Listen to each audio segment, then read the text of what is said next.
কুড়িগ্রামে এবার বোরো ধান ভালো হলেও ধান কাটাই মাড়াইয়ের সময় টানা বৃষ্টিতে বিপাকে কৃষক।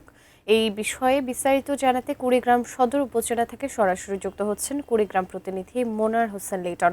লিটন, আবহাওয়ার কি অবস্থা কুড়িগ্রামে এবং এই মুহূর্তে আসলে ফসলি জমির কি অবস্থা বা কি পরিমাণ ক্ষয়ক্ষতি হয়েছে বৃষ্টির কারণে, কৃষকরা কি বলছেন জানাবেন।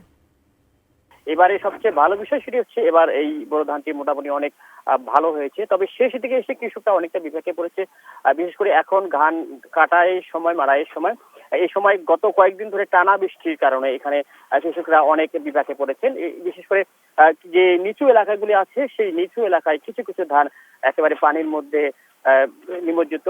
এবং কৃষি সম্প্রসারণের সঙ্গে আমি কথা বলেছি, তারা বলেছে 82 হেক্টর ধান এই কৃষি, বিশেষ করে কুড়িগ্রামের 4টি উপজেলায় নিচু এলাকার ধান এইরকম পানিতে নিমজ্জিত আছে। এবং সেই সঙ্গে অন্যান্য এলাকায়ও তো আবার যে ধানগুলো তারা কাটতে পারতেছে, তারা কিন্তু সে ধান কাটাই এবং মাড়াই করতে খুব একটা পারছে না, কেননা টানা বৃষ্টি। তবে আজকে কিছুক্ষণ আগ থেকে একটু রোদ উঠেছে, এটি কিন্তু একটু স্বস্তি উঠেছে। তবে এই বৃষ্টি চলতে থাকে তাহলে কৃষকরা কিন্তু আরো বিপাকে পড়তে চলেছে, সেটি বলা যায়। সুতরাং এই ছিল কুড়িগ্রামে যে আসলে ধান কাটাই নিয়ে যে বিপাকে কৃষক, সেই সর্বশেষ খবর।